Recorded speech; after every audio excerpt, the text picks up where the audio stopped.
ये कहानी एक गांव की है जहां सभी लोग अपना गुजारा करने के लिए खेती करते थे और खाना खाने के लिए गांव के सरपंच के ढाबे पर जाते थे। ढाबा सरपंच का था और उसकी दुकान पर एक नौकर भी काम करता था। सरपंच जी, आप अपनी दुकान पर मटन करी इतनी महंगी क्यों देते हो? हम चाहे तो उसे सस्ता भी तो दे सकते हैं। हाँ, हम सस्ता दे सकते हैं, पर तुम्हें सस्ता क्यों दे? तुम्हें तो पता है गांव में कोई और दुकान है ही नहीं और मैं सरपंच हूँ। अगर कोई दुकान लगाने की कोशिश करेगा तो उसकी दुकान ही बंद करवा दूंगा, फिर गांव वालों को यहीं खाना आना पड़ेगा। हाँ, अब मैं समझा। अगर कोई कहीं और खाने जाएगा तो आने जाने का खर्च ही ज्यादा पड़ जाएगा, इसीलिए सब थोड़े पैसे बचाने के लिए यहीं आएंगे। हाँ, अब तो दुकान का सही से ध्यान रखना। अभी मैं घर जाता हूँ। और हाँ, मैंने सुना है कि तू बहुत घमंडी है। अगर तेरी वजह से मेरी दुकान के ग्राहक कम आए तो तेरी खैर नहीं। आप चिंता मत करो सरपंच जी, मैं सबसे प्यार से बात करूँगा। अब तो सरपंच यहाँ से जा चुका है। अब मैं अपने मुनाफे के लिए मटन करी महंगी बेचूंगा। तभी वहाँ गांव का एक आदमी मटन करी खाने आता है और सरपंच के नौकर से कहता है, सुनो भाई, एक प्लेट मटन करी लगा दो और जरा बताना एक प्लेट कितने की है? एक प्लेट 250 रुपए की है, साथ में 3 रोटियां हैं और मटन की बड़ी बड़ी बोटियां एक ही प्लेट में मिलेंगी। तुम्हारा पेट भर जाएगा। क्या बात कर रहे हो? इतना महंगा? क्या मटन में सोने की परत मिलाकर बेच रहे हो क्या? इतने पैसों में तो मैं 2 दिन तक आराम से खाना खा सकता हूँ। अगर तुझे 2 दिन खाना मिल सकता है तो यहाँ मेरा दिमाग खाने क्यों आया है? चल भाग यहाँ से। खाना है तो खा, वरना यहाँ से जा। धंधे का समय है, धंधा करने दे।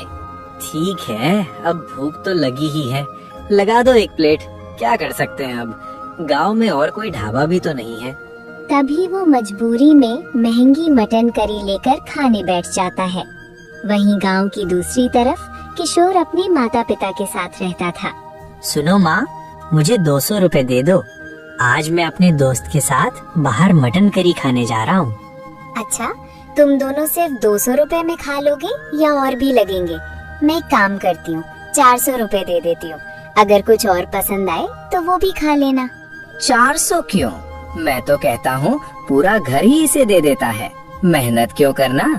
इससे हम हर चीज इसे बिना मेहनत के बैठे बिठाए दे देते हैं। सच में पिताजी, आप तो बहुत ही अच्छे हैं। मैं तो सोचता था कि आपका दिल पत्थर का है, लेकिन आप तो मेरे बारे में इतना सोचते हैं। मैं तो धन्य हो गया। एक थप्पड़ पड़ेगा ना तो सारी बड़ी बड़ी बातें बाहर निकल जाएंगी।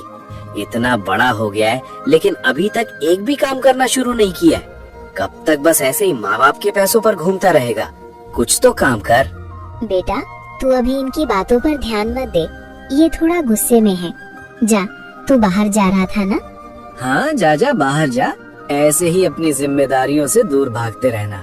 पिताजी, आप चिंता मत करो, मैं कुछ ना कुछ जरूर करूँगा।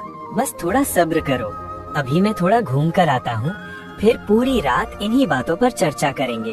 अब मैं जाता हूँ माँ पिताजी। इतना कहकर किशोर भी अपने घर से निकल जाता है और अपने दोस्त के साथ ठंडी हवा में एक पेड़ के नीचे आकर बैठ जाता है। क्या हुआ भाई, आज तो आने में बड़ी देर कर दी। मेरे पेट में तो चूहे कूद कूद कर कह रहे हैं जल्दी से मटन करी खाने चलो। हाँ यार, क्या बताऊँ, पैसे मांगने मम्मी के पास गया था, देखा तो वहाँ पापा भी बैठे थे। फिर तो तुम जानते ही हो पापा को, 200 रुपए के साथ साथ 400 बातें भी सुना दी। हाँ, मेरे घर पर भी यही होता है। सब यही कहते रहते हैं, कुछ काम कर, कुछ काम कर। पर करूं भी तो क्या करूं? खेती का काम होता नहीं और कोई और काम भी नहीं है। हाँ भाई, हम दोनों ही एक दूसरे को समझ सकते हैं, हमारे घर वाले नहीं। चलो अब चलकर मटन करी खाते हैं और मन ताजा करते हैं। तभी दोनों दोस्त बिहारी के यहाँ जाने लगते हैं और वहाँ पहुँच जाते हैं। देखो, मैं 400 लाया हूँ और तुम 200 लाए हो। अब हम एक एक प्लेट मटन करी खाएंगे और बचे हुए पैसों से कल कुछ खाएंगे, ठीक है? सुनो सुनो भाई, यहाँ 200 का कुछ नहीं मिलता। एक प्लेट मटन करी 250 रुपए की है, 200 की नहीं। 200 में तो बस करी मिलेगी, रोटी नहीं। ये क्या बात कर रहे हो तुम? हम तो यहाँ रेगुलर आते हैं। कल तक तो 200 रुपए की मटन करी थी, ये अचानक से 250 कैसे हो गई? हाँ, तो इतनी महंगाई बढ़ गई है। एक तो तुम गरीबों को 250 में मटन करी और रोटी मिल रही है, उसके बाद भी तुम्हें चाहिए कि 250 नहीं 200 का मिले। खाना है तो खाओ, वरना चलते बनो, बाकी कस्टमर को मत भड़काओ। 250 की मटन करी भी हम ले लेते, लेकिन जिस तरह से अभी तुमने बात की है ना, अब तो हम यहाँ आज के बाद नहीं आएंगे। हाँ भाई, सही कह रहे हो। चलो यहाँ से चलते हैं, बात करने की तमीज तो है नहीं, चले हैं मटन करी बेचने। चलो दोस्त, यहाँ से चलते हैं, कुछ और खाने के लिए देखते हैं। जाओ जाओ, गांव में कुछ और खाने को होगा तब ना देखोगे। घूम फिर कर यहीं आओगे। तभी दोनों जाने लगते हैं और रास्ते में सरपंच भी खेतों में काम देख रहा था। तभी वो दोनों की बातें सुन लेता है। अब क्या करें, कहाँ खाने जाएं? इस मटन करी में तो एकदम लूट मचा रखी है, अब क्या खाएंगे? ये सब सुनकर सरपंच पीछे से दोनों लोगों को बुलाता है। अरे सुनो, तुम लोग जरा सा यहाँ आना। क्या हुआ सरपंच जी, आपने हमें यहाँ क्यों बुलाया है? मैंने सुना तुम कुछ महंगी मटन करी जैसा कह रहे थे। गांव में तो एक ही जगह मटन करी मिलती है, मेरी दुकान पर, लेकिन मैं तो महंगा नहीं देता। क्या सरपंच जी, कल तक आप मटन करी 200 में देते थे, वही मटन करी आज आप 250 में दे रहे हो। महंगा करने के बाद भी कह रहे हो कि महंगा नहीं हुआ। क्या कहा, 250 में? कुछ तो गड़बड़ है। लगता है ये बिहारी पैसे के घपले के लिए मेरे पीछे पीछे 250 में मटन करी बेच रहा है। हाँ, तभी मैं सोचूं, एक दिन में 50 रुपए कैसे बढ़ गए। जाओ जाओ सरपंच जी, अपनी दुकान का थोड़ा ध्यान रखो, वरना सारे कस्टमर आना बंद कर देंगे, इतना महंगा दोगे तो। चलो अब हम चलते हैं, हम तो आज के बाद तुम्हारी मटन करी खाने नहीं आ रहे। ये सारी बातें सुनकर सरपंच गुस्सा हो जाता है और गुस्से में आग बबूला हो जाता है। फिर वो अपनी दुकान चला जाता है। बिहारी, ये क्या सुनने में आ रहा है मुझे? तू यहाँ एक प्लेट मटन करी 250 में बेच रहा है, तुझे मेरी ही दुकान मिली है अपना मुनाफा करने के लिए? सरपंच जी, इसमें मेरा मुनाफा कहाँ है, ये तो आपका ही मुनाफा है। मैं तो आपको बताने ही वाला था, लेकिन लगता है आपको बताने से पहले ही सब पता चल गया। हाँ, अब तू मुझे जरा बता, इसमें मेरा मुनाफा कैसे है? सरपंच जी, जब हम 200 की मटन करी देते हैं तो हमारा मुनाफा 100 का होता है, लेकिन 250 की मटन करी में हमारा मुनाफा 150 का हो रहा है, और सुबह से कस्टमर यहाँ खाने आ भी रहे हैं। आपको तो पता ही है, गांव में हमारी ही दुकान है, तो लोग जाएंगे भी तो कहाँ जाएंगे। हाँ, लेकिन फिर भी कुछ लोगों के लिए तो ये महंगा ही पड़ रहा है, जिस वजह से वे लोग आना बंद कर रहे हैं। सरपंच जी, एक दो लोगों के आने या ना आने से क्या फर्क पड़ता है। वैसे भी मुनाफा इतना हो रहा है कि एक दो अगर नहीं भी आएंगे तो भी रोज से ज्यादा मुनाफा होगा। यहाँ दोनों आपस में बात कर रहे होते हैं और दूसरी तरफ चाय की टपरी पर किशोर, उसका दोस्त और गांव का एक आदमी बैठे हुए थे। आज सुबह सुबह मैं देसी ढाबे पर गया था, बताओ इतनी लूट मचा रखी है। 250 रुपए में एक प्लेट मटन रोटी दे रहे हैं। हाँ, हम भी अभी वहीं से आ रहे हैं। हमने भी जब सुना कि 250 रुपए प्लेट है तो हम वहाँ से चले आए, लेकिन अब हम क्या खाएं? हमें भूख भी लग रही है और गांव में कोई दुकान भी नहीं है।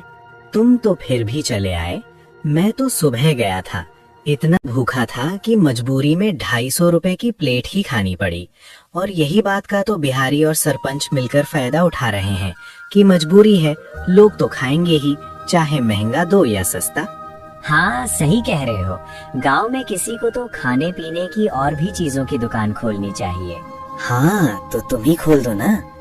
तुम्हें शायद पता नहीं होगा, लेकिन तुम्हारे पापा एक समय में पूरे गांव में अपनी मटन रोटी के लिए मशहूर थे। उनके जैसी मटन रोटी कोई नहीं बनाता था। तुम उनसे बात करो, मटन रोटी बनाना सीखो और ठेला लगा दो।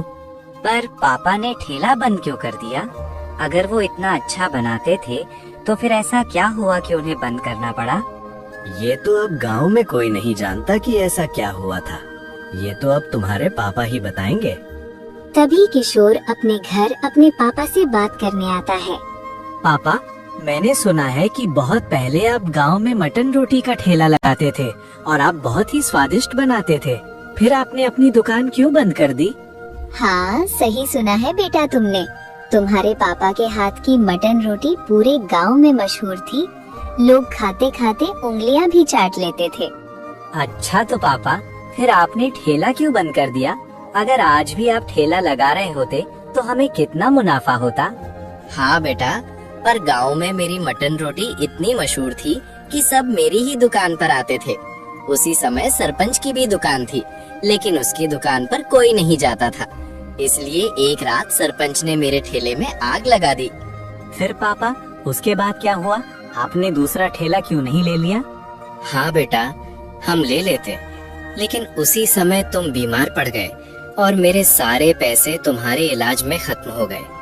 उसके बाद मेरी भी हिम्मत नहीं हुई कि मैं वापस नया ठेला लगाऊं।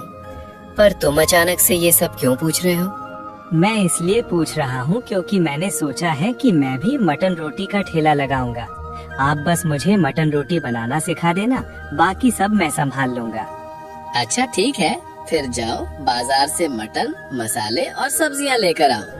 तभी किशोर और उसका दोस्त मटन लेने मटन की दुकान पर पहुंच जाते हैं। सुनो भाई, एकदम ताजा मटन देना, 5 किलो, और थोड़ा भाव हिसाब से लगाना। आज से हम तुम्हारे रोज के ग्राहक बनेंगे। हाँ, चिंता मत करो, मेरी दुकान पर ताजा ही मटन मिलता है और अगर नियमित रहोगे तो अच्छा डिस्काउंट भी मिलेगा। वैसे तुमसे एक बात पूछनी थी, क्या सरपंच भी तुम्हारे यहाँ से ही मटन लेकर जाते हैं और तुम उन्हें किस भाव से देते हो? हाँ, गांव के सरपंच भी यहीं से मटन लेकर जाते हैं। उन्हें तो और सस्ता पड़ता है।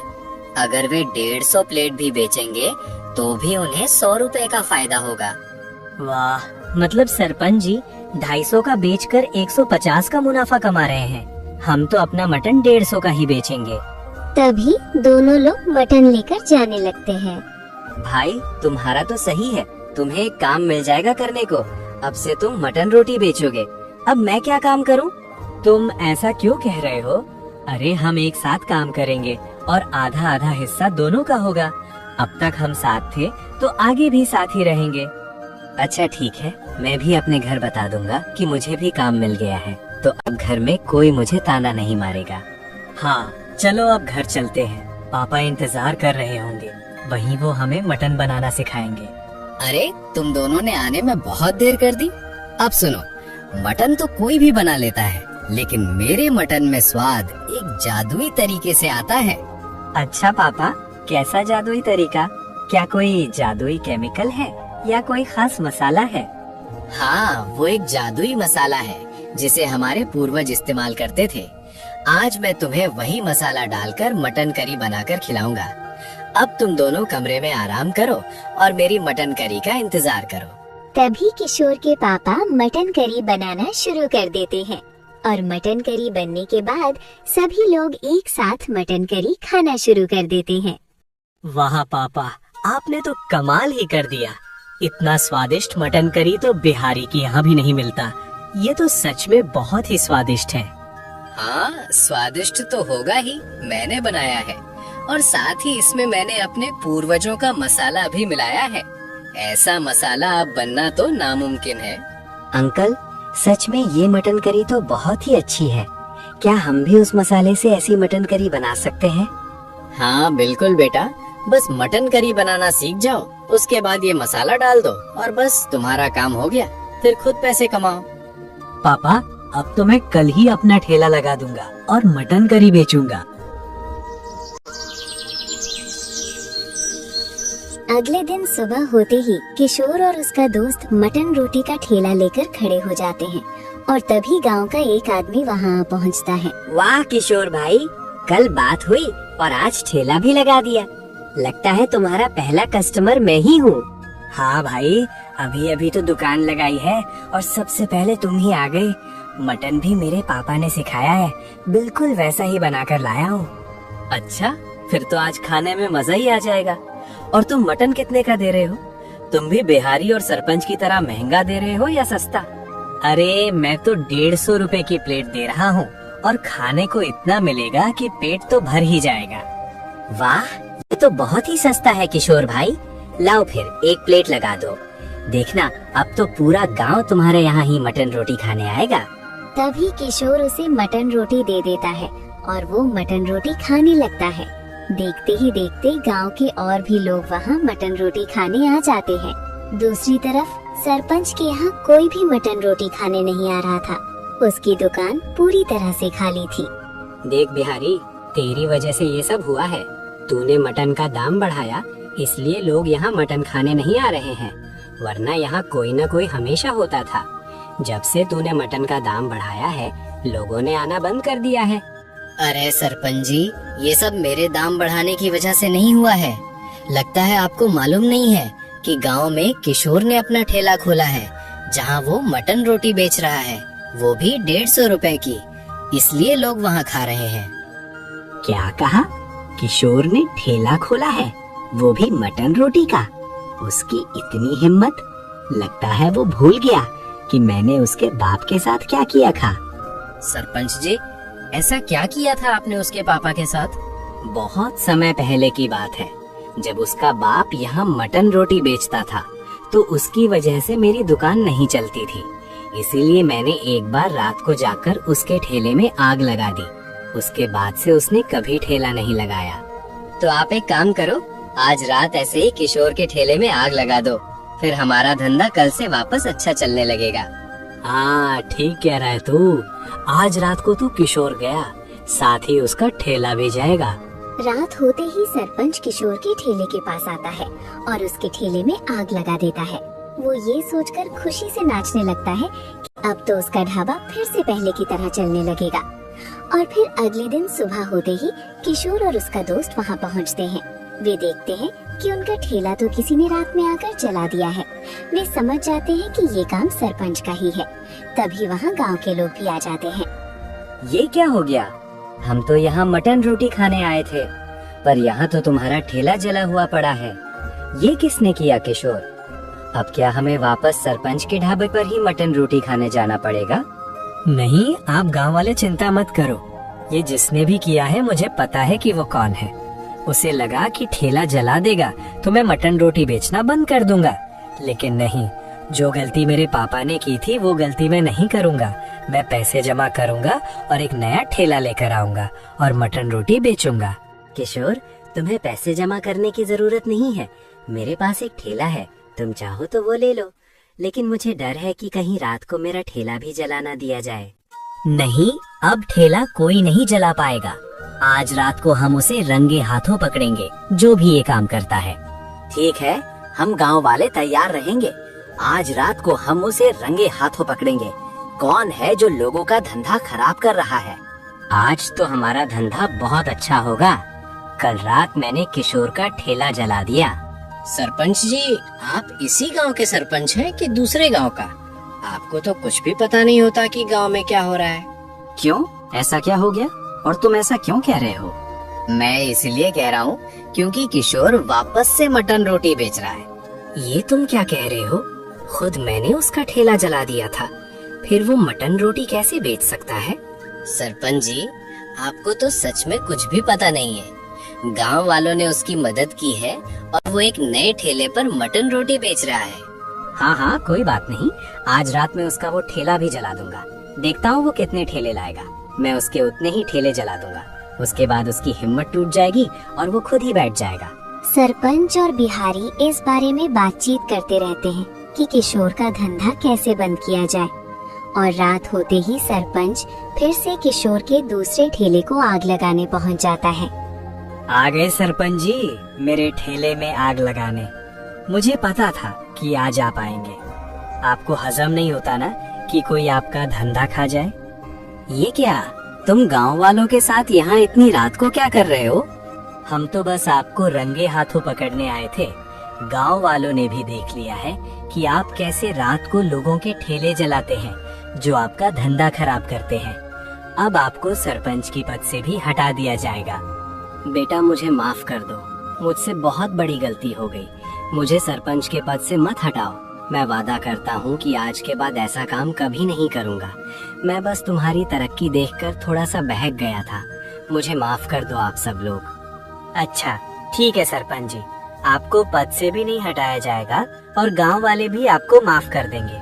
बस आज के बाद आप अपने ढाबे में जो मटन 250 का देते हैं, वो मेरी तरह 150 का ही देंगे और ईमानदारी से काम करेंगे। अच्छा ठीक है, जैसा तुम कहोगे मैं वैसा ही करूँगा और ईमानदारी से काम करूँगा। उस रात